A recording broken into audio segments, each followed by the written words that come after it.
24 दिसंबर 1999 के करीब 4 बजे इंडियन एयरलाइंस विमान IC-814 काठमांडू के त्रिभुवन इंटरनेशनल एयरपोर्ट से टेक ऑफ करता है इंदिरा गांधी इंटरनेशनल एयरपोर्ट पर जाने के लिए। कुछ दिनों बाद क्रिसमस डे था और न्यू ईयर भी आने वाला था। लोग उसको सेलिब्रेट कर रहे थे, बहुत ज़्यादा एंजॉय कर रहे थे। वहीं प्लेन का भी माहौल बहुत ज़्यादा अच्छा होता है, किसी को किस बात की खबर नहीं थी। और प्लेन में 176 पैसेंजर्स के साथ में 15 क्रू मेंबर बैठे हुए थे और कुछ इंडियन के साथ में यहाँ पे कुछ फॉरेनर मेंबर भी शामिल थे। प्लेन तय दिशा की तरफ अपने डेस्टिनेशन की तरफ बढ़ रहा था। उसको कैप्टन देवी शरण शर्मा लीड कर रहे थे और को पायलट राजेंद्र कुमार, वहीं chief flight attendant Anil Sharma. 10,000 feet पर प्लेन तय दिशा की तरफ आगे जा रहा था।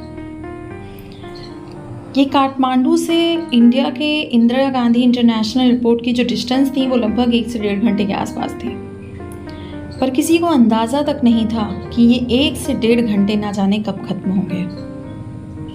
और प्लेन इंडियन एयरबेस में भी पहुंचने वाला था और प्लेन में सभी कुछ शांत था। बहुत सारी फैमिलीज़ अपने फैमिली के साथ एंजॉय कर रहे थे। तभी प्लेन जब इंडियन एयरबेस में दाखिल होने वाला था, उस वक्त 5 आतंकवादी प्लेन को हाईजैक कर लेते हैं। जब तक लोग समझते, जब तक चीज़ों को लोग समझ पाते कि उनके साथ हो क्या रहा है, तब तक डराना, धमकाना, मारना ये सब स्टार्ट हो जाता है। वहीं कैबिन में भी एक पायलट के पास एक आतंकवादी चला जाता है और वो देवी शरण को गन पॉइंट पे ले लेता है। प्लेन का माहौल लगातार बद से बदतर होता जा रहा था। लोगों को कुछ समझ नहीं आ रहा था कि क्या हो रहा है और आतंकवादियों ने पूरी तरह से प्लेन पे अपना कब्जा जमा लिया था। देवी शरण भी पूरी तरह से उनके कंट्रोल में जा चुके थे। कैप्टन को कुछ समझ नहीं आ रहा था कि अब उन्हें क्या करना है। वहीं आतंकवादियों ने अपना काम शुरू कर दिया। उन्होंने वीमेन और चिल्ड्रंस को अलग कर लिया और जो यंग पैसेंजर्स थे उनको अलग कर दिया ताकि उनके बीच कोई कम्युनिकेशन ना हो सके। और वहीं देवी शरण पर लगातार बार दबाव डाला जा रहा था कि प्लेन को वेस्ट की तरफ घुमाओ। एक्चुअल में आतंकवादियों का मकसद था प्लेन को पाकिस्तान के लाहौर में लैंड कराने का, पर देवी शरण शर्मा जानते थे कि अगर ये इंडियन एयरबेस से अगर बाहर निकल गया तो प्लेन को टैकल करना ATC के लिए बहुत मुश्किल हो जाएगा। वहीं आतंकवादी एक दूसरे को कोड वर्ड में यानी कि बर्गर, चीफ, भोला ऐसे नामों से बुला रहे थे और कैबिन में भी लगातार प्रेशर बढ़ता जा रहा था आतंकवादियों का।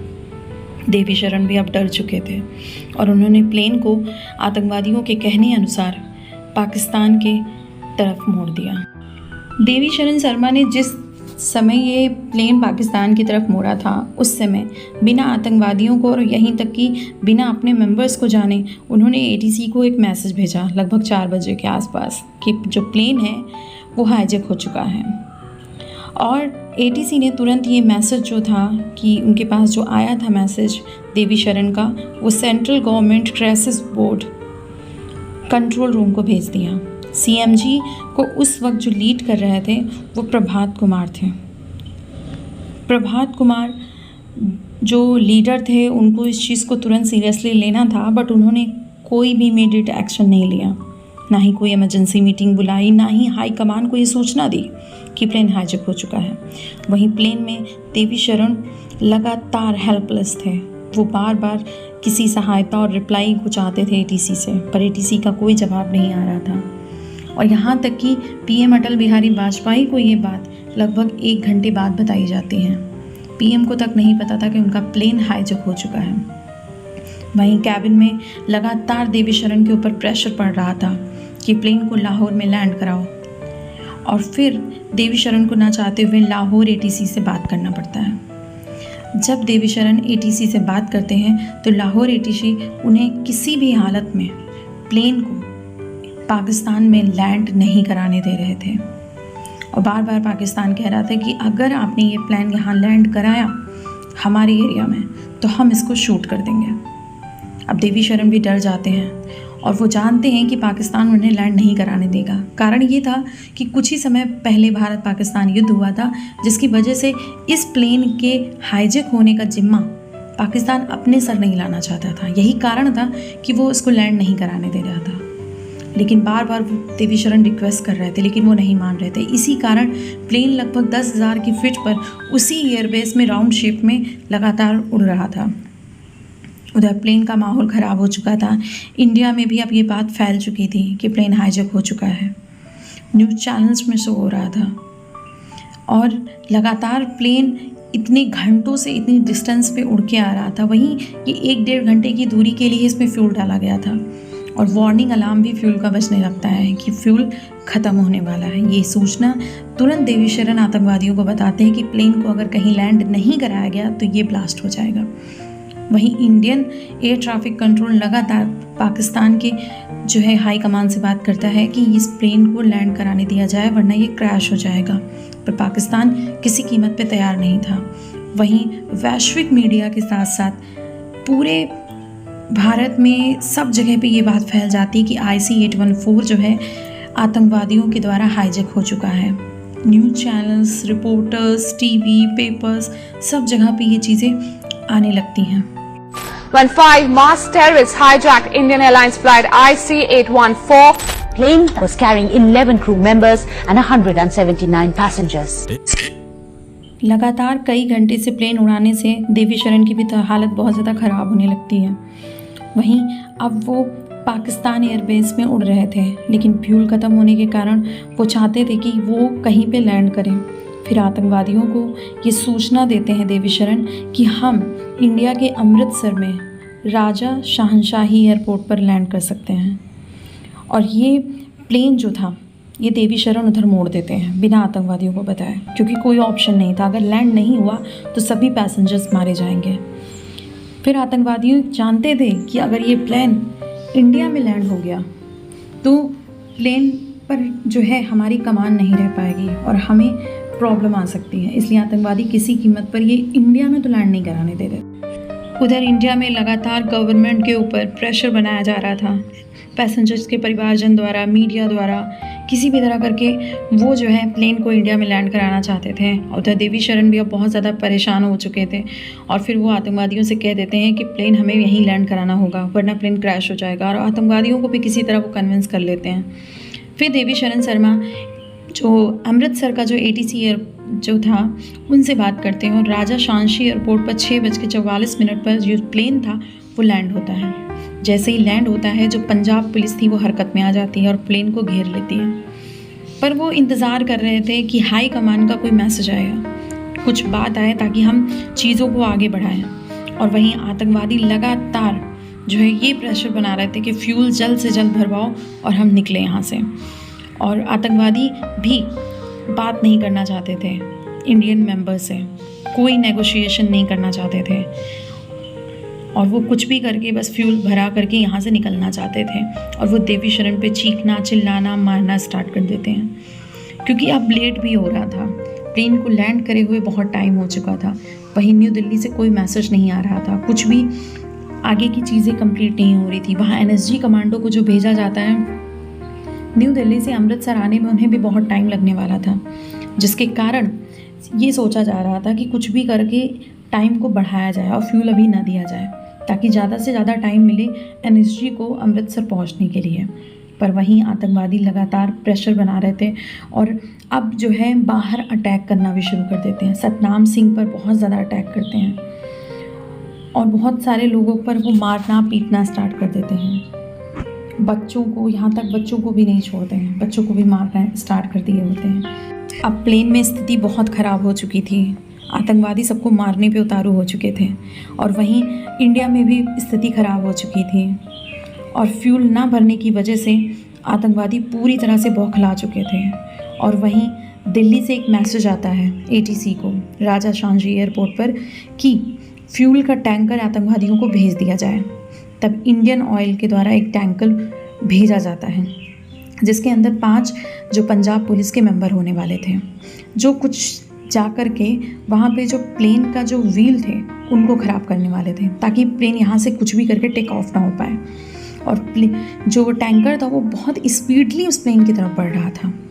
ये बात देखकर ATC भी चिंतित हो जाती है और वो ड्राइवर से बात करती है कि स्पीड को कम करो, पर मिसकम्युनिकेशन के कारण वो स्पीड को और बढ़ा देता है और सीधे जाके टैंकर को प्लेन के सामने खड़ा कर देता है।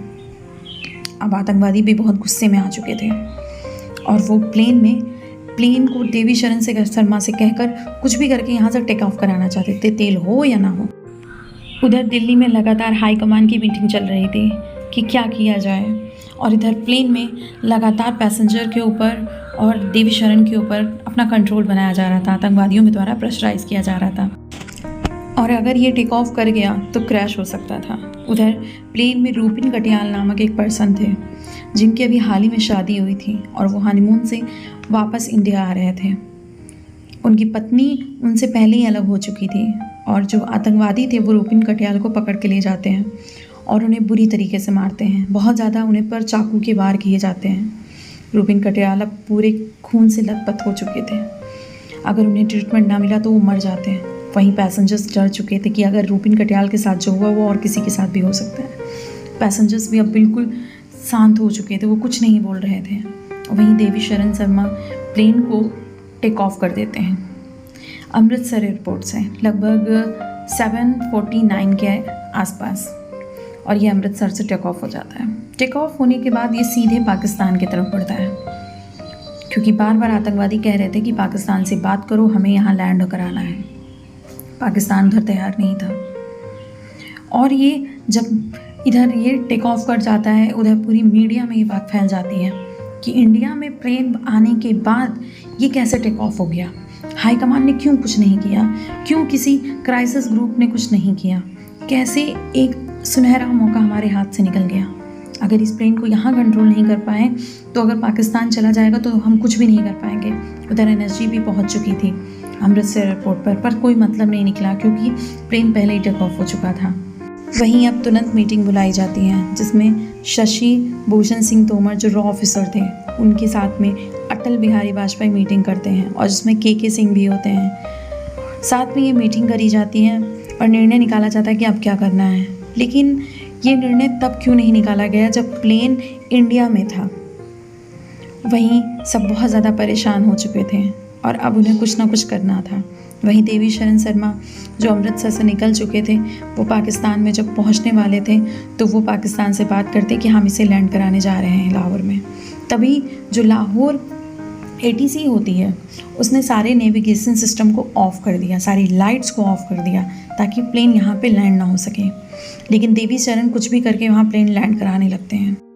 उधर लगातार प्लेन में जो है लो फ्यूल के मैसेज आ रहे थे और अब देवी शरण पूरी तरीके से डर जाते हैं और वो प्लेन को लैंड मोड पे डाल देते हैं और प्लेन लैंड होना स्टार्ट हो जाता है। लेकिन देवी शरण के होश तब उड़ जाते हैं जब पता चलता है कि प्लेन एक्चुअल में किसी रोड पे लैंड होने वाला है, यानी किसी सड़क पे लैंड होने वाला है, वो भी जहाँ पे बहुत सारी गाड़ियाँ चल रही, बहुत ज़्यादा पब्लिक है। और अगर ऐसा हुआ तो बहुत सारे लोग मारे जाएंगे जिसमें पैसेंजर्स के साथ में आम जनता भी मारी जाएगी पाकिस्तानी। अब देवी शरण इसको दोबारा से टेक ऑफ कर लेते हैं और लेकिन फ्यूल कम होने के कारण उन्हें लैंड कराना ही था। उसके बाद बार बार वार्निंग के कारण अब देवी शरण शर्मा पाकिस्तान के ATC से बात करते हैं, अगर प्लेन को लैंड नहीं कराया तो ये क्रैश हो जाएगा और आपके ही क्षेत्र में हो जाएगा, जिससे आपके भी कई मेंबर्स की जान जा सकती है और साथ में हमारे सारे पैसेंजर। अब पाकिस्तान के पास कोई रास्ता ना होने के कारण तुरंत जो है ATC से कब बात करके सारी लाइट्स को ऑन कर देता है और लाहौर एयरपोर्ट पे सारी लाइट्स ऑन होते ही नेविगेशन सिस्टम को ऑन कर दिया जाता है, जिसके बाद देवी शरण शर्मा सीधे इस प्लेन को लाहौर एयरपोर्ट पर लैंड कराने लगते हैं, जो लगभग 8 बजे के आसपास, रात 8 बजे के आसपास ये लाहौर एयरपोर्ट पर लैंड होता है। जैसे ही लैंड होता है वहाँ पे सारी आर्मी, जो पाकिस्तानी आर्मी थी, वो आ जाती है और उस प्लेन को चारों तरफ से घेर लेती है। वहीं बार बार देवी शरण बात करते हैं कि रूपिन कटियाल की बॉडी को यहाँ उतार दिया जाए ताकि उनका ट्रीटमेंट हो सके, लेकिन पाकिस्तान ये बात करने से मना कर देता। वो कहता है सिर्फ हम ऑयल की बात करी थी, ऑयल जैसे ही भर जाए आप यहाँ से निकलो। और ऑयल भरने के बाद देवी शरण फिर से इसे टेक ऑफ करते हैं और ये जो है अफ़गानिस्तान तरफ के कंधार में लैंड होने की कोशिश करता है। लेकिन नाइट सिस्टम वहाँ ना होने के कारण ये मुड़ जाता है ओमान की तरफ, लेकिन ओमान भी इसको मना कर देता है प्लेन को यहाँ लैंड कराने से। अब ये जाता है UAE की तरफ और UAE में किसी तरह बात करके ATC से ये वहाँ पे लैंड हो जाता है। लगभग रात 3 बजे ये प्लेन जो है लैंड करता है UAE में। UAE भारत के कहने पर नेगोशिएट भी करता है आतंकवादियों से, जिसमें फ्यूल के बदले महिलाओं और बच्चों को उतारने की मांग होती है। हाईजैकर पहले तो नहीं मानते हैं, पर फ्यूल के कारण उन्हें मानना पड़ता है, जिसमें 27 पैसेंजर को छोड़ने की बात कहते हैं, जिसमें एक डेड बॉडी भी थी जो किसी की नहीं बल्कि रूपिन कटियाल की थी, जिनको इलाज ना मिलने के कारण जिनकी डेथ हो जाती है। सभी पैसेंजर और रूपिन की डेड बॉडी एयरक्राफ्ट के ज़रिए इंडिया बुला लिया जाता है। उधर भारत से शरद यादव खुद आते हैं यूएई को ग्रेटिट्यूड देने के लिए और अपने पैसेंजर्स को लेने के लिए, और फिर ये एयरक्राफ्ट के ज़रिए सभी इंडिया आते हैं। वही प्लेन में फ्यूल हो जाने के कारण अब फिर से प्लेन टेक ऑफ करता है अफ़गानिस्तान की तरफ, क्योंकि अब सुबह होने वाली थी और ये प्लेन अफ़गानिस्तान के कंधार की तरफ बढ़ता है, कंधार इंटरनेशनल एयरपोर्ट, और ये इस प्लेन की लास्ट लैंडिंग थी। कंधार एयरपोर्ट पर जाते ही प्लेन तालिबानियों द्वारा घेर लिया जाता है। भारत को प्लेन अफ़गानिस्तान में होने की खबर मिली। उस समय वहाँ तालिबानियों की सरकार थी, वहीं इंडिया तालिबान की रिकॉग्नाइज़ नहीं करता था, वो तालिबान सरकार को नहीं मानता था, जिस कारण प्लेन का अफ़गानिस्तान में होना इंडिया के लिए एक बहुत बड़ी समस्या थी। इंडिया का कहना था कि इससे तालिबान और आईएसआई मिली हुई है, वहीं तालिबान का कहना था कि सिर्फ हम नेगोशिएट करेंगे, हमारा किसी से लेना देना नहीं है। तालिबान पर इंडिया का भरोसा ना होने के बाद भी उन्हें अपने पैसेंजर के लिए उनसे बात करनी पड़ती है, और वो कहते हैं कि तब तक आप उनसे नेगोशिएट करें और हमारे पैसेंजर का ध्यान रखें। इस बात से आतंकवादी बहुत ज़्यादा खुश थे कि उनकी बात अब इंडियन गवर्नमेंट मान रही है, और फिर जब नेगोशिएशन स्टार्ट होती है तब तालिबान अपनी मांग रखते हैं। पहला था कि 36 टेररिस्ट को छोड़ने की मांग, जो आतंकवादी अलग अलग हमले में इंडिया के द्वारा पकड़े गए हैं। साथ में सजाद अहमद की डेड बॉडी को भी मांगा गया, जो हरकत-ए-उल-अंसर को कमांडर इन चीफ था। वहीं $200 मिलियन की मांग की गई। न्यूज़ चैनल के जरिए सारी खबरें इंडिया के लोग देख रहे थे। जिनके लोग अभी भी प्लेन में थे, वो सरकार पर दबाव बना रहे थे, और पूरी विपक्षी पार्टी जो थी उस समय, यानी कि कांग्रेस पार्टी, वो लगातार सरकार पर हावी होती जा रही थी। वहीं 26 नवंबर 1999 को एक्सटर्नल मिनिस्टर $200 मिलियन और सजाद अहमद की डेड बॉडी देने से मना कर देते हैं, तो आतंकवादी भी इस बात के लिए मान जाते हैं। अब भारत का माहौल पूरी तरह से बिगड़ चुका था।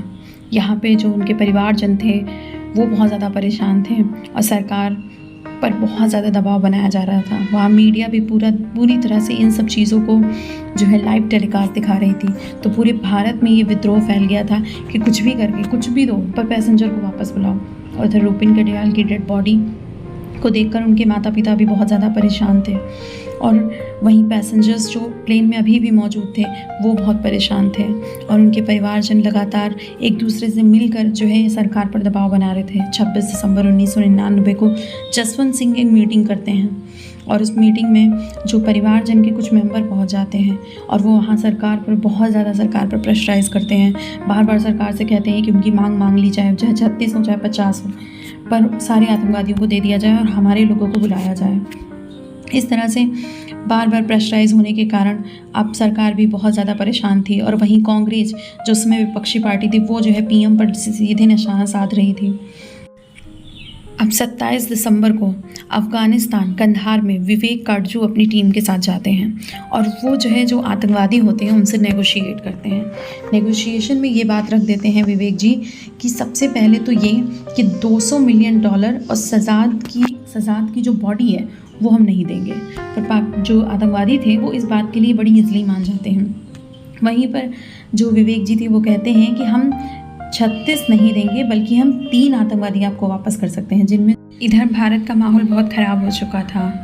वहीं प्लेन में भी अब लोग परेशान हो चुके थे, खाना खाने के लिए नहीं था, पानी नहीं था पीने के लिए, लोगों की तबीयत ख़राब हो रही थी, लोग बीमार पड़ चुके थे, जिनकी चोट लगी थी उनको दिक्कतें हो रही थी, कोई ट्रीटमेंट नहीं मिल पा रहा था, यहाँ तक कि टॉयलेट्स फुल हो चुके थे। लोग कुछ भी समझ नहीं आ रहा था कि लोग करें तो क्या करें।